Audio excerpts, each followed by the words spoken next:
Hello, amigos, amigas. Welcome to Lima, Peru.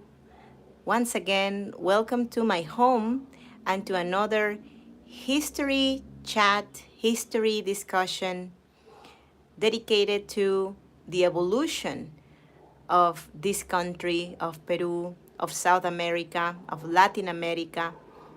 Through these events, I try to give you clues to understand why Peruvians, why Latin Americans are the way they are.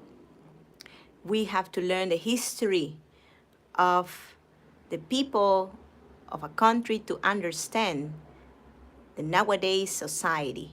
So today we're going to dive in the differences, the contrasts between the two most famous liberators of South America, José de San Martín and Simón Bolívar. But before we do that, let me say hi to you all. Thanks for joining. Thanks for being here live.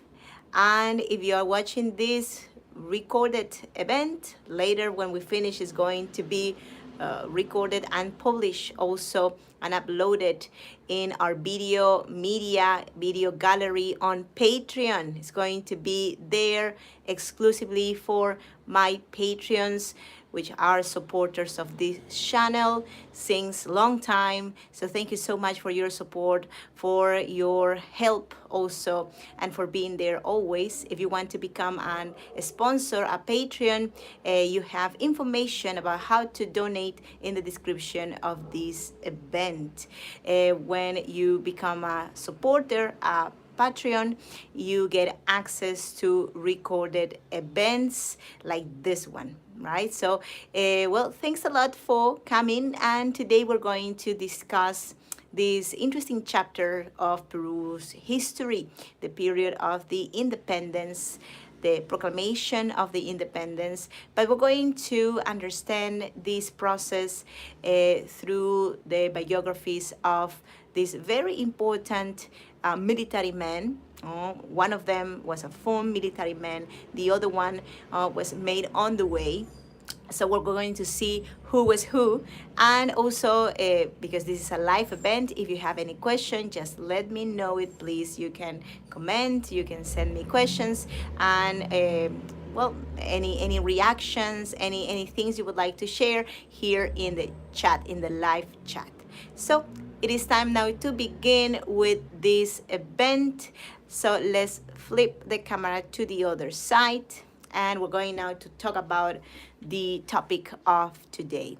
And one of the reasons why I decided to go over this theme and talk about these very famous characters of South American history, Hispanic American history, is because Peru is very close to celebrate its, let's say, 200th anniversary of one of the most decisive battles of our history, the Batalla de Ayacucho's battle. So we're going also to talk briefly about that battle and why, well, in this case, Simón Bolívar was erected in eternity as the liberator of Peru, but he was not the only one. José de San Martín also participated in this process. So we're going to now learn a bit about them. But before, let me say hi to Caitlin. Hola, Caitlin. Hola, amiga. Thanks for joining.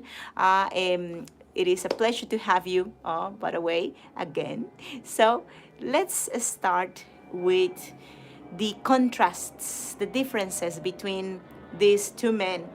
When we think about Simón Bolívar, when we think about José de San Martín, we think about this Iron Man, this man of steel. Hola, Natalie. But it is also important to understand the person behind, the character that now we all know. And today we're going to dive into more personal, let's say, fields, and the information I was able to recopilate for you has been taken from different documents, different books, different videos, biographic or biopics of these characters. Most Peruvians know the myth behind them, no, but not really the men, no, not the men. So we can see on the left-hand side the Argentinian general, Jose de San Martin, and on the right, Simón Bolívar, the Venezuelan general, and both are remembered in these times as the liberators of, well, not just Peru, also their territories in the case of San Martin, Argentina, and also Chile, and in the case of Bolivar, Venezuela, Colombia, Ecuador, and, well, in both cases, Peru, right? So let's dive in a bit of the history of these characters. And I would like also to know if you are able to read everything, you see everything in the screen. So I'm just double checking because this is a live event. So I would like you to have the chance of reading. I have added a lot of quotes and information during this event for you to enjoy. You can also make screenshots if you wish to revise this information later. Okay, so let's have some words first, introductory words into the biographies of both men. Thank you, Caitlin. Muchas gracias. Thank you, dear. So first, let's talk about Simón Bolívar, or Simon Bolivar, right? So Simón Bolívar was born in nowadays Venezuela, Caracas. But in the times when he was born, these territories were controlled by Spain. We were viceroyalties, we were colonies, we were gendarmerias, we were like different. There were different denominations for the territories that nowadays you know as countries, right? So Nueva Granada was the name of that viceroyalty that sort of like own or incorporated that territory, right? So he was born in 1783, and he was very well educated. He was educated in Europe. He was able to travel to different parts in Europe, mainly Spain, of course. The education he received was, of course, aligned with the status of the family. Right? So we can understand that he was a person of high education for that time in particular. Like there was a tiny percentage of Americanos born in America who were able to access to such type of treatments, right? So, well, he even traveled to Spain, and there is a possibility that he even met the future king of Spain that later he fought against, right? So it's very interesting. So he had a very pleasant life. He had no problems, let's say, economical problems. Hola, Arlene, thanks for joining. No economical issues, right? But here I would like also to say something very interesting. Many of his biographers mentions that there was a possible stain in his past, or in the family tree of his family, because seems that there is a hidden ancestor that was mulatto or black, which was for that period something, like terrible and shameful, right? Also, and here we see one of the images or representations of Bolivar in which he doesn't look, let's say, that European. He looks more probably of mulatto ancestry, or African ancestry. But there is a big debate about that, of course, and the family denied constantly about that possibility. Since very young, he got involved into, let's say, some military resistance groups, although he was not a full military man, not like in the case of San Martin. And he was also a landowner, right? He was a landowner. He had many slaves, by the way.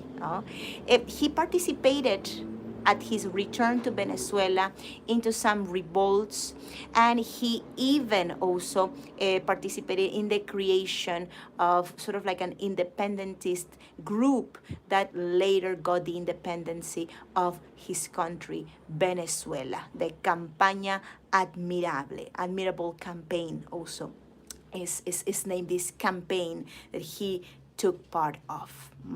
So we have now the figure of the liberator, no? So Simon Bolivar grew in fame, especially after he was able to cross the Andes. He did a crossing of the Andes, the North Andes, by the way, from the section that nowadays would be Venezuela to Colombia, right? So something that back then in that time was very, very difficult to be done.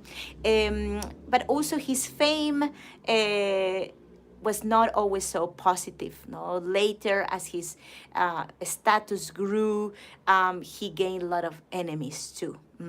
So we'll talk about that later. Right? So Libertador, the Liberator, is the name he was given everywhere he went. So the countries that the Gran Colombia, a land that he created in the year 1821, and they don't exist anymore. Of course, that land is not anymore existent in that name. It's Venezuela, Colombia, Panama, Ecuador. They were part of the Gran Colombia.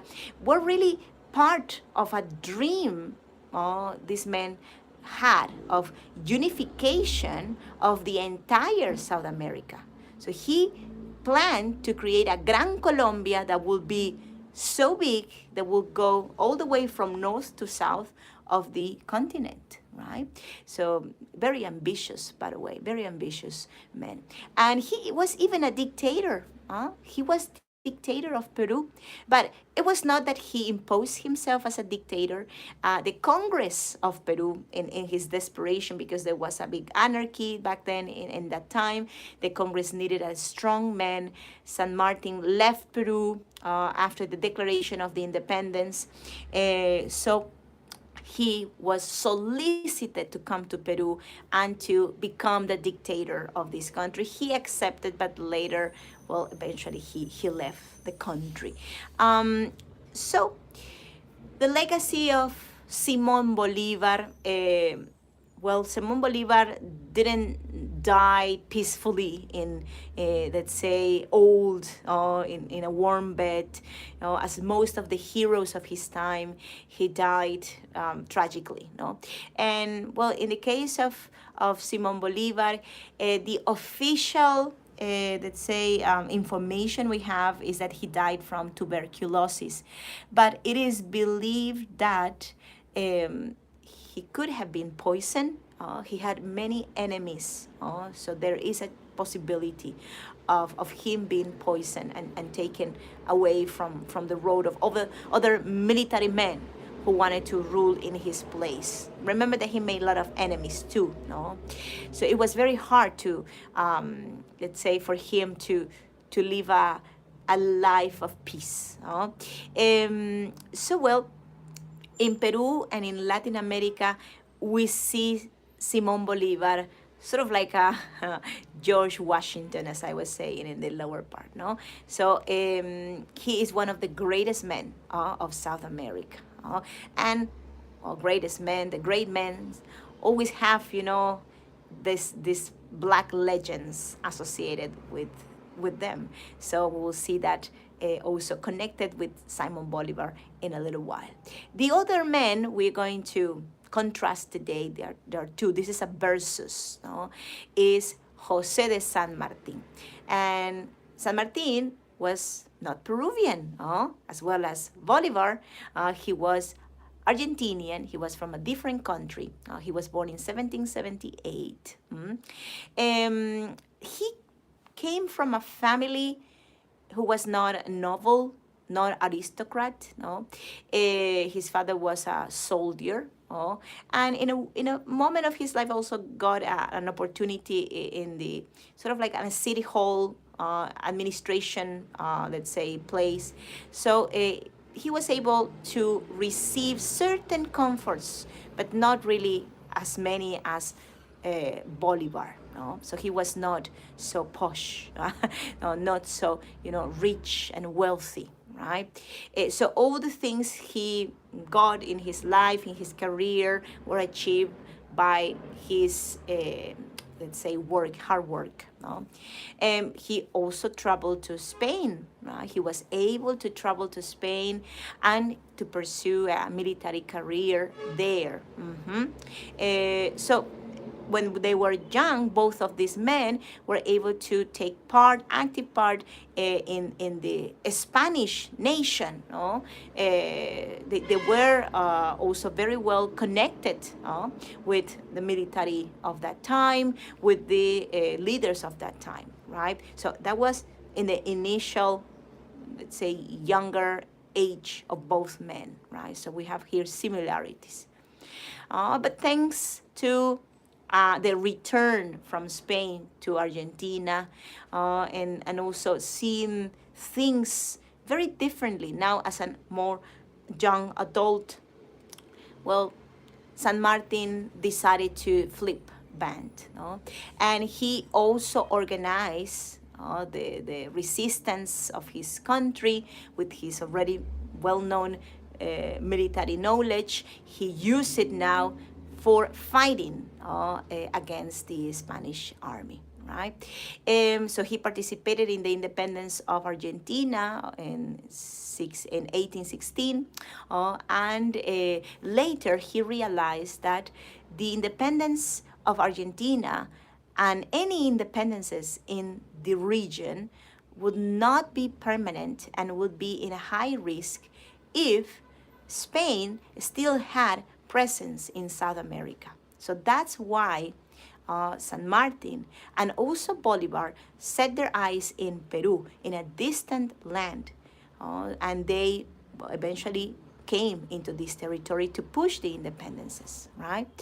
So he is known as Liberator, San Martin, but also as the Protector. No? So, Protector, El Protector. No? So that was one of the names coined for him, and he was known in Peru in that way, right? So, all of the campaign that he started in Argentina moved him across Chile. So also keep in mind that he had to cross not just the Andes, as in the case of Bolivar, he did, extreme cold temperatures in the highest peaks. Well, Bolivar had to cross the Andes, but in a warm location where you have a lot of insects, also diseases. Also, so this man really exposed to a lot, in these trips. So imagine you doing something like that, but in the 19th century when there were no roads, and doing all of this on horses. So San Martin also was a very sick man in his life. He got many different diseases. Although of all of these diseases, he was able to live a longer life, which is very surprising. But the quality of life he had was really not so good. So just emphasizing a little bit in also the the person, behind the human behind the character, So his military career was long and took him into being able to receive a lot of recognitions.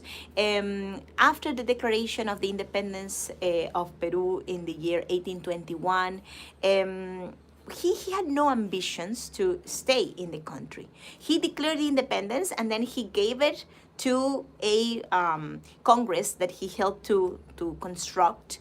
And then, well, he was just trying to find out how to keep it. Because remember, he had the intention of returning to Argentina, returning home. But at some point, there was this clash of two titans, Bolivar and Martin, and, they had different visions of how things should go. So eventually, San Martin, who had no intention to stay in the position of, let's say, a president or a dictator, right? He left. So we're going to discuss those causes in a moment, right? Well, he even left South America. He traveled to France after returning to Argentina shortly in 1829. He returned to France, and he left South America forever, right? So, and from France, he was able to receive informations about the situation of South America. In many cases, he also sent letters showing his worry about what was happening in South America, in these countries that he helped to forge, to create. But he, completely differently to Bolivar, he died in peace in his warm bed at age 70 something. So he was not young. He was actually very, very old for that time, and especially after the hard life he lived. So the appearance of the Liberators, how they look like, and many biographers, many let's say people specialized in these two characters have used documents, letters from people who met them to give us an idea of how was their appearance, or how people felt in their appearance, right? So, for example, San Martin, the Argentinian liberator, was described as tall, well proportionate. So he was very handsome. He was, very, very, let's say, probably slim and very military, with a prominent equine nose. So he had a long nose. I tried to find a translation of this, and it's like a long, nice, beautiful nose. Black hair, and sideburns, as you can see him also there represented. So very handsome. To me, it feels very attractive from this description. Also, other things mentioned about him is that he was a great dancer. And he didn't sleep much. He loved to wake up at 4 a.m. in the morning. Probably this was more from his military formation, right? So he loved to spend time alone. He had lunch alone. And also something interesting, well, if you believe in horoscopes, he's a Pisces. So, well, I know a Pisces. My husband is a Pisces, and he is very much like that. So, well, on the other side, we have Bolivar, no? And Bolivar was very short, like a Napoleon. So Bolivar was very short. He was just 1 meter 65 centimeters. So I am 1 meter 61. So he was just 4 centimeters above me. And it's in Peru, that is really an average now for men. But well, for that time, military men, you expect them to be very, very tall, right? So yes, Natalie. So, well, he was short, but I think it's like Napoleon, right? Like Napoleon was also short, so it gives me the same vibes. His silhouette was slender, with a, let's say, sort of like a dark eyes. So he had dark eyes. And also very wavy and abundant hair. The waviness of his hair also was used in many occasions against him, because there was a sort of like a possibility that he had some connections with an mulatto ancestor, no? So there is a very interesting story that says that he saw always, like at the end of the production of a painting, a representation of him, he always demanded to see it first. So if he didn't like the color of the skin he was portrayed in, he ordered to make another painting again. Also, he used filters, dear friends. So, yes, piercing eyes. Yes, that's right, Arlene. His eyes, very penetrating. A broad forehead. And, well, his skin complexion was a little bit like tanned, like a little bit darker. So not really just Spanish, but it could be also because of being tan out of in the sun all the time due to the campaigns. Okay, so let's go to the part we love, which is Liberators' love life. Well, and this part was very, very fun for me to investigate for you all, because I felt like, like watching like gossip, like TV shows, like every time I was reading something. So Bolivar was quite a man. He was a man of many women. Wherever he went, he had a lover. So some specialists in these phenomena and understanding the psyche of humans say that he had something called gynekomania. I don't know if that's the way it's pronounced. Gynekomania, and which is sort of like an uncontrollable passion for women, right? So once again, he was a short man, so maybe he was sort of like also trying to compensate his short stature with like the passion and the way how he treat women and he loved women, right? So but this is not something done only by him, okay? Because it was something in the family, seems. For example, his father, I'm putting here a picture of Juan Vicente Bolívar y Ponte. So his father, and his father was a nefastus man. He was not a good man, not a good man. In the city he lived in Venezuela, he had a lot of sort of like police documents, something like that, like of people denouncing his misbehavior, like against women who were, like, doesn't matter, white, black, mulatta, married, maiden, widowers, like, he didn't care. No? So he was, he was always after women, right? A little bit arrogant also, and well, that was in the family so far we can see, right?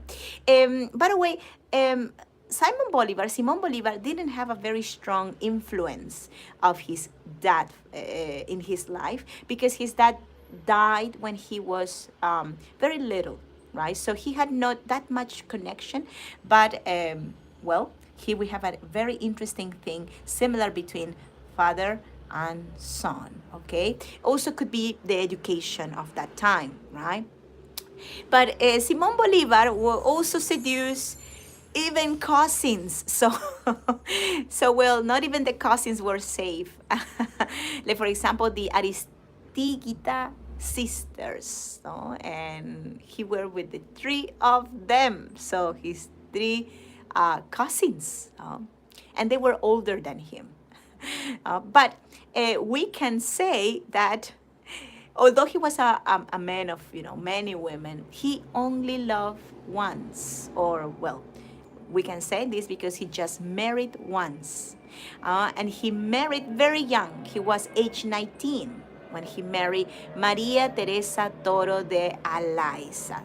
So who was this lady?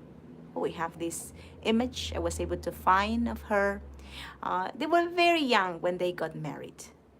She was Spanish, and they met when he traveled to Spain, and he fell in love immediately after meeting her. She was 20 years old, so his age almost, right? And well, the story is sad because well, he was very in love. He came with her newlyweds to South America, to Venezuela, but the marriage only lasted 8 months. She died from a tropical disease. So unfortunately, he lost her very, very soon, and they never had any children. So Simón Bolívar, well, had children, but none of his children was legitimate. Okay, so we have here, for example, one of the most famous lovers of Bolivar, Manuelita Sanz. Manuelita Sanz was the most famous of his lovers, and she was also very protective over him. She has also a very interesting story. I think I will be making a special event about historic women. She was not Peruvian, she was Ecuadorian, but I would like to dedicate one chapter just to the women of the independence, and we will discuss more about her. But well, she was married to another man, so she was crazy about Bolivar. She even had children, and she abandoned the children and the husband, running into the arms of the Liberator. But she was not the only one. In total, Bolivar, and this is of course still a speculation, but the authors of biographical books mention that he had at least 46 lovers and a total of 23 kids that were all of them illegitimate. So let's go to San Martin now. San Martin had only one recognized daughter. So they were different also in the way of loving women, but they were military men of that time, so they had also many lovers too. Arlene is surprised here in the chat. How did he get anything done? I have no idea. And he was doing all of that while he was campaigning and he was crossing the Andes. So he had a woman every town he went, like the sailors. Well, I'm not saying nowadays sailors do it, but in the old days that was the saying, right? So and he had always, wherever he went, Bolivar, yeah, like lots of young women like on his feet, because he was, well, like a Julio Iglesias of his days. San Martin, Jose de San Martin, on the other side, he was a more timid man in terms of, like exposing his lovers, right? But he had some. I was able to recopilate some names also that you will see here. So everybody laughing here in the chat. So he also married, and married to just one woman. He married to Remedios Carmen Rafaela Feliciana de Escala y de la Quintana. What a beautiful long name, right? And well, this marriage was not so long, but because they were 11 years married, but they didn't see each other 7 years. So, no, sorry, it was 14 years, let's say married, 14 years. But 7 years they didn't see each other. So what do you think about that, right? So that maybe was the secret of their relation. They were separated because of the campaigns and because of the fragile health condition of his wife.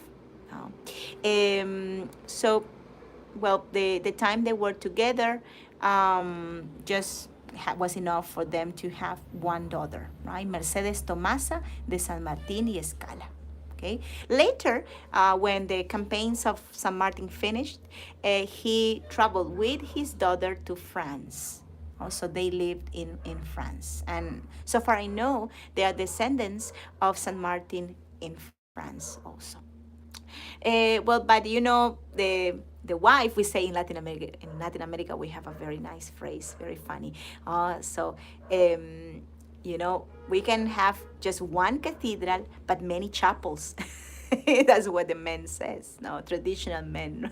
So the cathedral is the wife, but the chapels are the lovers. No? So he had many chapels everywhere, right?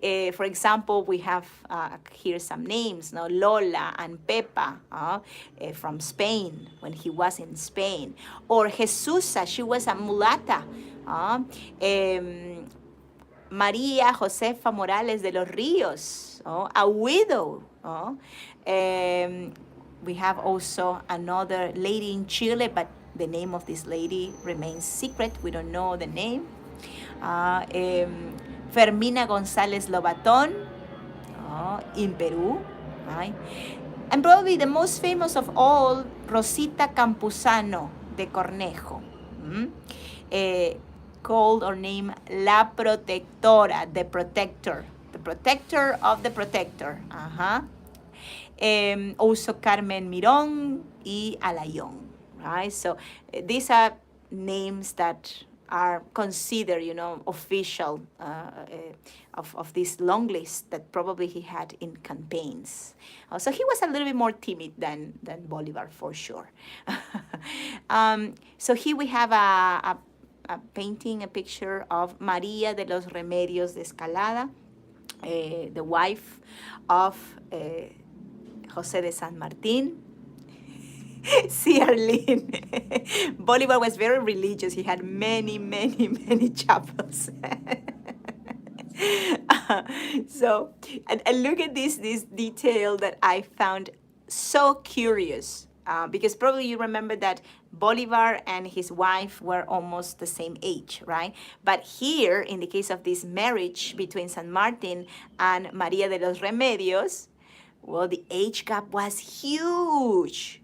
He married her when she was 14 years old, and he was 34, 20 years difference, right?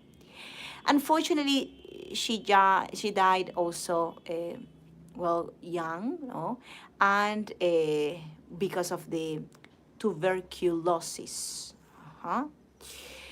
And here we have a representation of possibly how Rosa Campuzano looked like. So the most famous lover of San Martin. They met in Lima. She actively participated in the process of independence as part of the conspiracy of the independentist groups. Women were very important because they were the ones who hear information. Many of them work as spies, double agents, right? So they were supposed to be good with the monarchy, but they were also conspirating, like sending lots of information they could hear in those inner higher circles of the nobility, later to the military independentist group. So Rosa Campuzano is known as La Protectora, the protector, right? Because, well, San Martin was el protector, the protector. But she had also a tough life. She didn't have an easy life. She was the daughter of a Spanish officer with a mulata woman.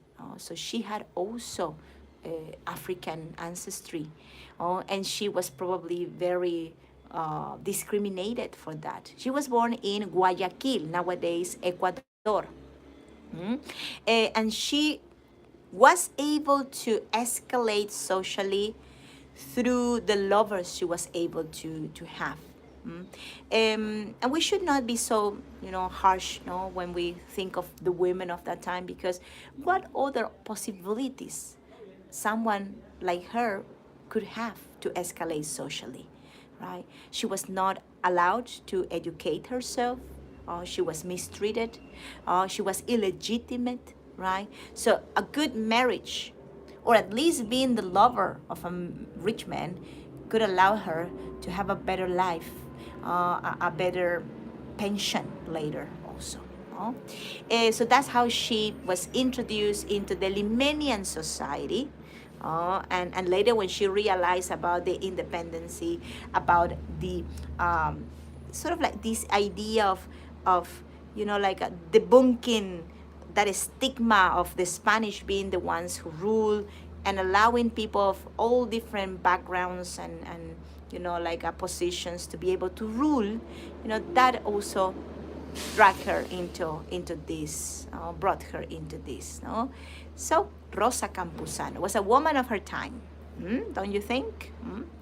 So now, some important moments in the history of Peru that we connect with these two men. No? So if this is the first time you're hearing about Simón Bolívar, José de San Martín, and you're learning the importance of these men for Peru, well, I will summarize, let's say, two passages of Peru's history, connected each one with each one of them. The Declaration of the Independence of Peru, July 28th, 1821, was declared by José de San Martín. So here you see him. This is a representation. This is the most famous painting of that event. In the main square of Lima, the beautiful colonial balconies that we see every time we go there virtually. So by the way, if you're new to this channel, give me a follow, please. And you're going to be taken to different parts of Lima. And we're going to explore virtually also lots of different sites in the city. And for those of my friends who were able to be with me in Ayacucho last week, you were able to see the Pampas, right? The most elevated section in the Central Andes, where a very important battle took place, the Battle of Ayacucho. The battles of Junin, oh, sorry, not June, it's the autocorrect. Junin and Ayacucho, 1824, are, well, the ones who were decisive for the independence of Peru. And in those battles, we didn't have any, let's say, protector San Martin here. We had Bolivar instead, right? Bolivar. So that's why each one of them took a very important role and presence, separated. They were not doing this together. They were separated from, let's say, the time or the situation, and also geographically, right?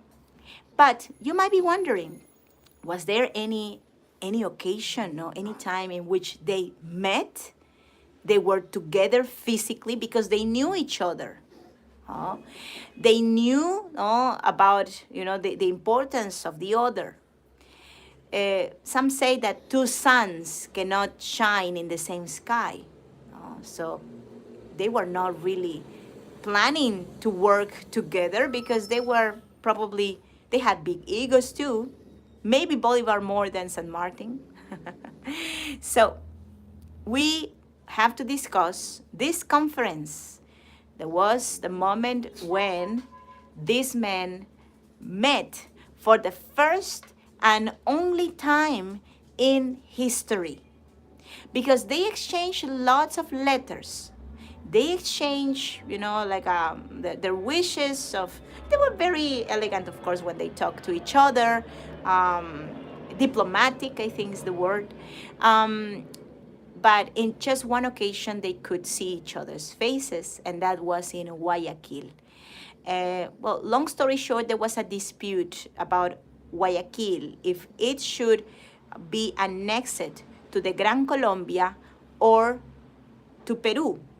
So in a way remain Peruvian, because in most of the maps of that time, Guayaquil is part of the Viceroyalty of Peru. So there was a dispute about that, right? So they decided to meet in Guayaquil, which was sort of considered a neutral land, and they did it in the year 1822. And when they met, well, something interesting happened, but we don't know what happened. Something important happened, and we know the consequence of that meeting, but we don't know what happened.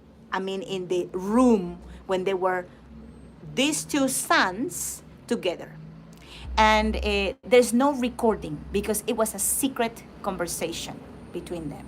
There are a lot of speculations of what happened, but that meeting, like set the root of the upcoming events that later happened. So in the bottom part, I'm putting a phrase that is, welcome to the Gran Colombia. Bienvenido a la Gran Colombia. And why I'm putting this is because Bolívar, went first to Guayaquil. He hurried up to receive San Martin there and to show off, of course.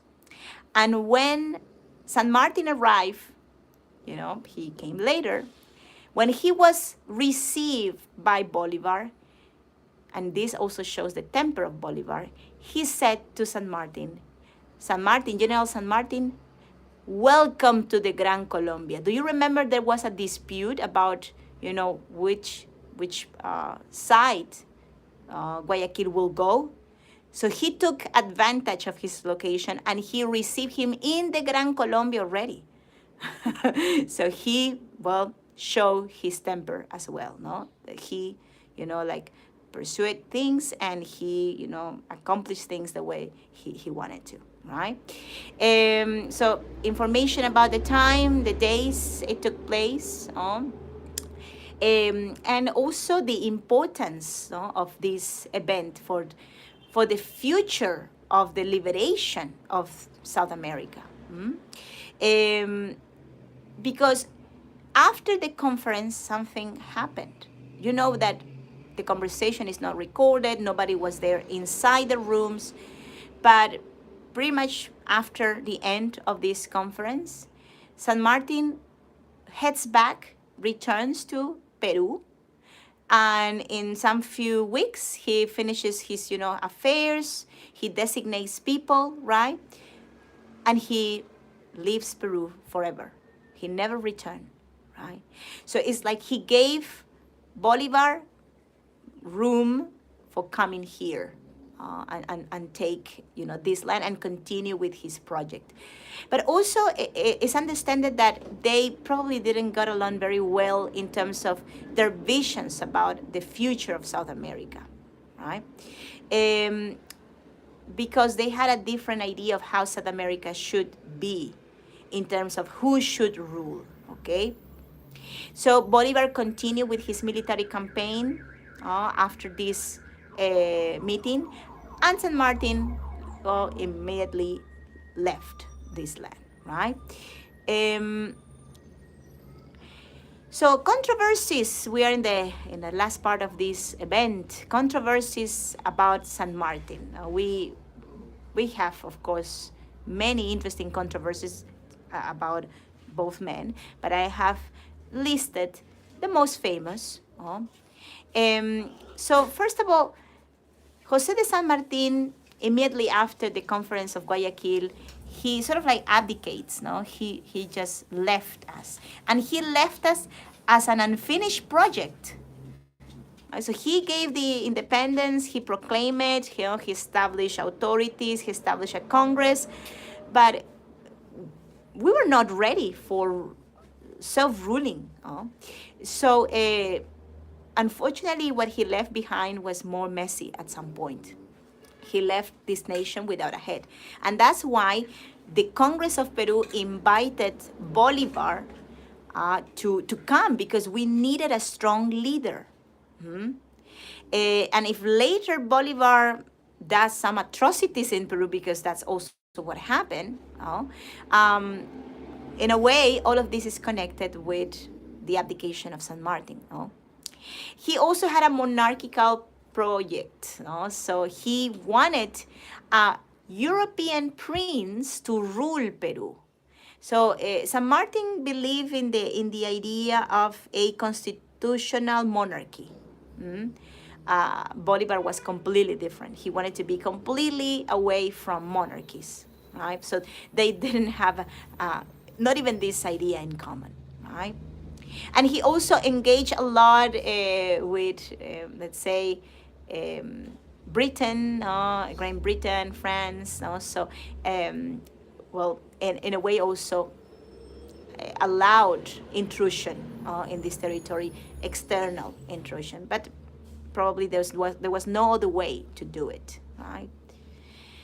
And here we have also some other important details, no differences between San Martin and Bolivar. So Bolivar came from an aristocratic family. San Martin, as you know, was connected with, a more a peasant origin. So here we have two complete different positions about seeing life, about how, life was.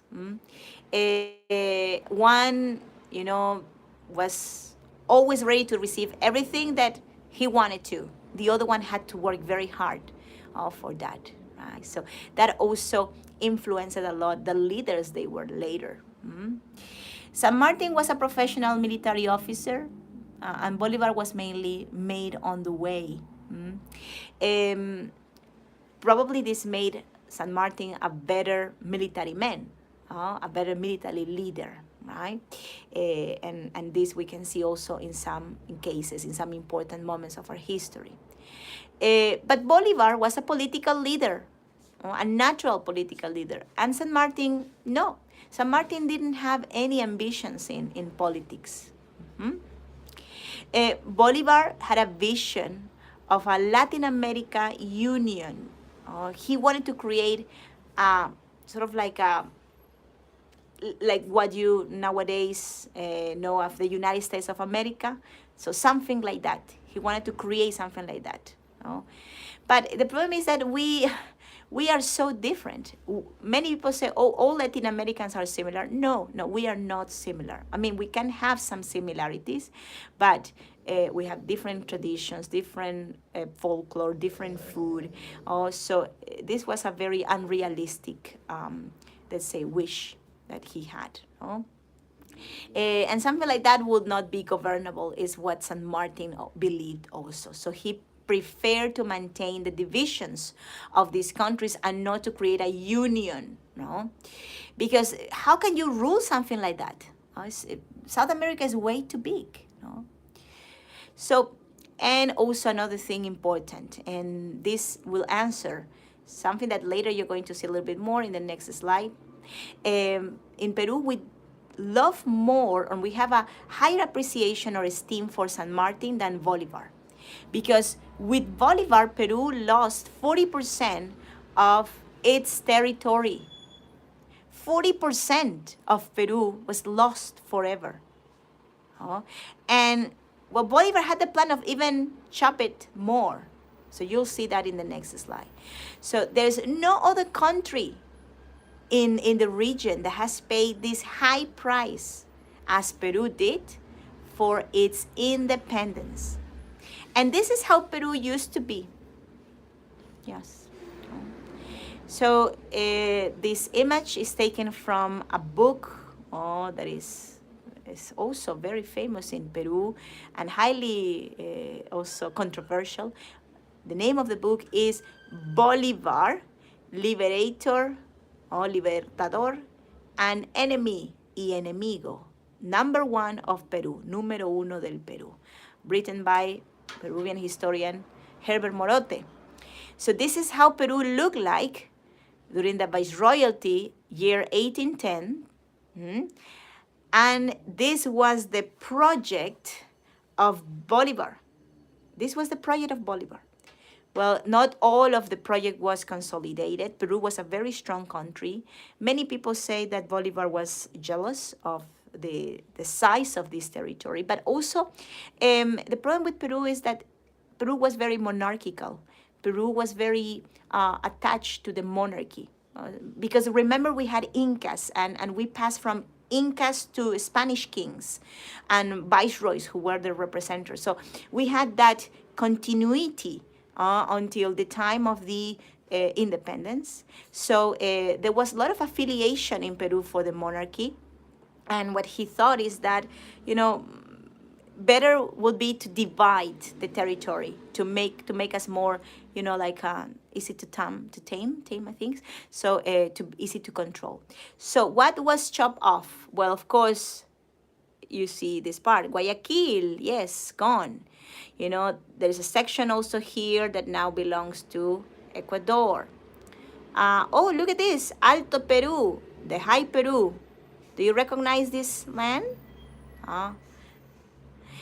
This land is now Bolivia, or the Republic of Bolívar.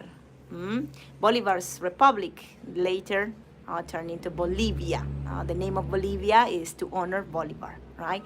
And well, with these cuts here and there, we were able to see reduce our land like incredibly, right? And even there was an intention of cutting by the center Peru, but he was not able to consolidate that project, right? So, well, amigos, I hope you enjoyed this event. For my Patreons, please become my Patreon if you haven't yet. My Patreons help me not just with a subscription, which starts from $2 per month. It's as little as $2 per month. You can also help me to choose the upcoming events. That's something only my Patreons do. So this is the current poll that we are having. These are the events that are coming for next month, September, and there is a tie between the worst earthquakes in Peruvian history and Niño phenomenon and the destruction of pre-Hispanic cultures. We need one vote for decide which one is coming. So if you haven't voted, please vote. This vote is exclusive for my Patreons. The link to Patreon is here in the description of this event. Also, thank you so much to my Patreons here. I'm sharing with you some of the names of my Patreons. Muchas gracias, amigos. We love you very much. Thanks for being there, for your support. And also to my friends who are able to donate with a tip on PayPal. When you donate on PayPal, I give you, sorry, my hair. When you donate on PayPal, I give you a link to replay this event. So it's going to be now here on our YouTube for some more minutes. I'm going to post it for, I think it's going to be for 1 more hour for people to just get to see it. And then it's going to go just to Patreon, and it will be able to be seen as many times as you wish in Patreon. But if you want to support with a donation on PayPal and you cannot become my Patreon, I will be sending you back in return the link to see privately this event, to revise it, to do, like your notes, to take your notes, everything. And well, also you will be helping me to create more events like this one. So muchas gracias, thanks, and lots of love from Lima, Peru. I hope you enjoy it. You learn something new. Don't miss the next event. It's going to be about the Mennonites in Peru, the history of the Mennonites in Peru and how they are doing here in Peru.